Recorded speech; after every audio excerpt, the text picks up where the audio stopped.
नमस्कार मैत्रिणींनो, आज आपण चटपटीत कच्च्या कैरीपासून कँडी बनवणार आहोत। त्यासाठी मी 600 ग्रॅम कैरी अर्धा तास पाण्यामध्ये भिजवून ठेवलेली आहे आणि त्यानंतर ती पाण्यातून काढून कपड्याने स्वच्छ पुसून कोरडी करून घ्यायची आहे। त्यानंतर या पूर्ण कैरीवरची साल काढून घेतलेली आहे आणि त्याचे छोटे छोटे कैरीचे तुकडे कट करून घेतलेले आहे। या कैरीला आपण वाफून घेणार आहोत। त्यासाठी कढईमध्ये पाणी ठेवलेले आहे, त्यावर स्टँड ठेवलेला आहे आणि एक चाळणी ठेवलेली आहे आणि या चाळणीमध्ये आपण जे कैरीच्या फोडी कट करून घेतल्या त्या ठेवून घेतलेल्या आहे। यावर उलटं झाकण ठेवायचं आहे आणि या कैऱ्या नरम पडेपर्यंत साधारण 10-1 मिनिटं याला वाफून घ्यायचं आहे। 10 मिनिटं झालेली आहे आणि कैरीच्या फोडी नरम झालेल्या आहे। चाकूच्या साहाय्याने याला दाबून पाहायचं, पाहू शकता याचा रंग सुद्धा बदललेला आहे आणि कैरी नरम झालेली आहे। आता याला पूर्णपणे थंड होऊ देऊ।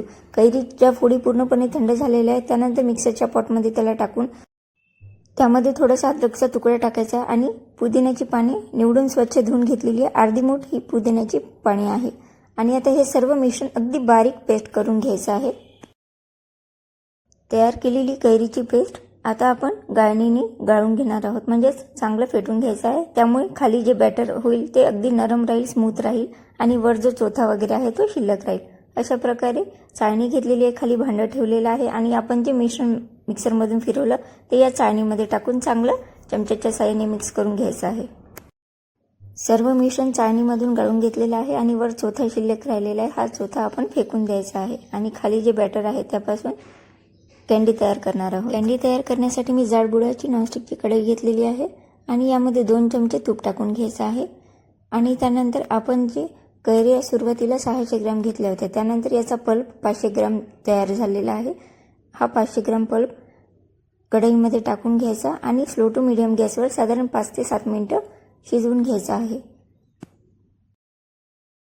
साधारण 5 मिनिटं हे मिश्रण शिजवून घ्यायचं आहे। त्यानंतर यामध्ये 250 ग्रॅम गूळ टाकून घ्यायचा आहे। अजून एक महत्त्वाची टिप म्हणजे तुमची कैरी किती आंबट आहे त्यानुसार गुळाचं प्रमाण कमी जास्त करू शकता। गुळाऐवजी तुम्ही साखरेचा वापर सुद्धा इथे करू शकता। आता हे गूळ टाकल्यानंतर अजून 10 मिनिटं थोडंसं मिश्रण घट्ट येईपर्यंत हे मिश्रण पुन्हा स्लो टू मीडियम गॅसवर सतत हलवत शिजवून घेतलेलं आहे आणि आता या गोळ्यांना चटपटीतपणा येण्यासाठी यामध्ये काही मसाले टाकणार आहोत। 1 टीस्पून काळी मिरी पावडर टाकलेली आहे, 1 चमचा भाजलेली जिरा पावडर टाकलेली आहे, त्यानंतर 1 टीस्पून सेंधव मीठ किंवा साधं मीठ टाकून घ्यायचं आहे, 1 टीस्पून काळं मीठ टाकून घेतलेलं आहे आणि अजून याची चव वाढावी म्हणून 1 टीस्पून काश्मीरी लाल तिखट टाकून घेतलेलं आहे। हे सर्व मसाले टाकल्यामुळे या कँडीला अगदी चटपटीत चव येते। आता हे मिश्रण थोडंसं घट्ट होईपर्यंत म्हणजेच कढई सोडेपर्यंत हे मिश्रण शिजवून घ्यायचं आहे। थोडा वेळ झालेला आहे, हे मिश्रण बरंचसं घट्ट आलेला आहे आणि कढईला सुद्धा सोडत आहे, पाहू शकता तुम्ही।